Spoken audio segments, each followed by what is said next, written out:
आम इंतखाबात के इल्तवा के लिए इलेक्शन कमीशन में 2 दरख्वास्तें दायर हो गई हैं। गुज़िश्ता चंद दिनों से इंतखाबात मुलतवी होने की कयास को तकवीयत दी जा रही है। तवातर के साथ ये अफवाहें गर्दिश में हैं कि आम इंतखाबात 8 फरवरी से आगे भी जा सकते हैं, लेकिन 8 फरवरी को आम इंतखाबात की तारीख का ऐलान सुप्रीम कोर्ट ने किया और इलेक्शन कमीशन और सदर मुमलिकत ने सुप्रीम कोर्ट के हुक्म पर मुशावरत से 8 फरवरी की तारीख का तयन किया। बलोचिस्तान से इलेक्शन कमीशन को भेजी जाने वाली इन दरख्वास्तों में सूबे में दहशतगर्दी और सर्दी को जवाज बनाया गया है। पहली दरख्वास्त जिला केच की तहसील मंद से ताल्लुक रखने वाली जनरल काउंसलर मीना मजीद ने दायर की है और उन्होंने अपनी दरख्वास्त में मौकफ अपनाया है कि बलोचिस्तान सिक्योरिटी के शदीद खदशात से दो चार है। मकरान डिवीजन में दहशतगर्दी की सरगर्मियों में इजाफा देखा गया है। मासूम दिहाड़ीदार मजदूरों की टारगेट किलिंग से लेकर धमाकों और खवातीन खुदकुश बमबारों की जानिब से धमाके जैसे खतरनाक वाकयात भी शामिल हैं। और केच और गवादर में गुज़िश्ता 3 माह में दहशतगर्दी की 61 कार्रवाइयों में 32 अफराद जाँ बहक हुए हैं।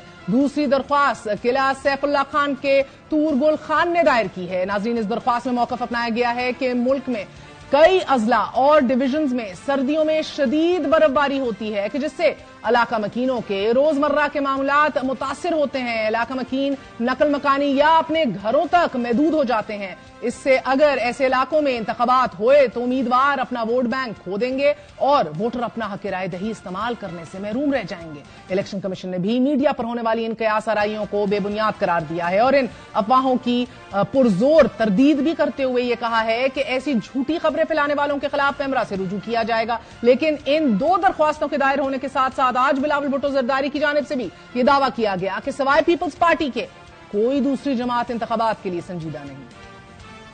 कोई भी सियासी जमात इन इलेक्शंस के लिए सीरियस नहीं है, मगर मैं इन इलेक्शंस के सीरियस हूं। फरवरी 1 पे सरप्राइज देंगे, जियाला वजीर आजम भी बनाएंगे, जियाला वजीर आला भी होगा। लीगी सेनेटर इरफान सिद्दीकी ने भी इंतखाबात के इल्तवा की तरदीद करते हुए कहा है कि अब तो सरेआम इंतखाबात के इल्तवा पर बात हो रही है, मगर चीफ जस्टिस ने कहा था कि ऐसी बात बीवी से भी करें तो सरगोशी में करें। इंतखाबात केस में मुल्क के चीफ जस्टिस ये वाज़ेह इंतबा जारी कर चुके हैं कि अगर इलेक्शन के इनेकाद के हवाले से शुकूक व शुबहात पैदा किए गए तो ऐसा करने वाले आइन की खिलाफ वर्जी के मुर्तकिब होंगे। इस वाज़ेह हुक्म के बावजूद मगर इंतखाबात ना होने की अफवाहें कौन और क्यों फैला रहा है?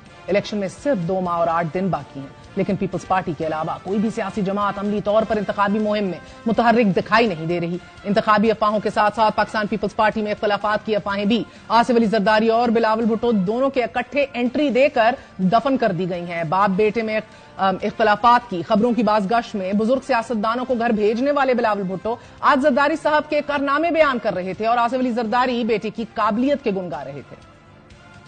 ये वो सदर जरदारी है जिसने एनआरसी अवार्ड दिलवाया, जिसने गवादर पोर्ट का बुनियाद चीन के साथ सिपह के लिए दिया, जिसने ईरान के साथ जो गैस पाइपलाइन तय किया था। मेरे बेटे ने अल्हम्दुलिल्लाह, कुछ लोग उसको उसकी वालदा से जानते थे, कुछ लोग उसको अपने वालिद से जानते थे, मगर आज लोग उसको अपनी शनाख्त से जानते हैं। महंगाई का मुकाबला करना है तो हिम्मत सदर जरदारी जैसा होना चाहिए। हर दौर में हमने बिलावल की सपोर्ट करनी है, तरबियत करनी है और जो हमें आता है वो उसको ट्रांसफर करना है। बिलावल को हमने यूथ का लीडर बनाना है और उसको सपोर्ट करनी है। बिलावल भुट्टो बुजुर्ग सियासतदानों के कारनामों को तस्लीम भी कर रहे हैं, उनसे छुटकारा भी मांग रहे हैं, साथ ही नून लीग को महंगाई लीग का ताना भी दे रहे हैं। लेकिन नून लीग से दूरी हो या फिर बुजुर्गों से छुटकारा, ये नौजवान वोटर को अपनी जानिब रागिब करने का हरबा जरूर है। And indeed it does make sense, वगरना आसिफ अली जरदारी तो बहरहाल ये अंदिया दे चुके हैं कि नई हुकूमत भी मखलूत हुकूमत ही होगी। बात करते हैं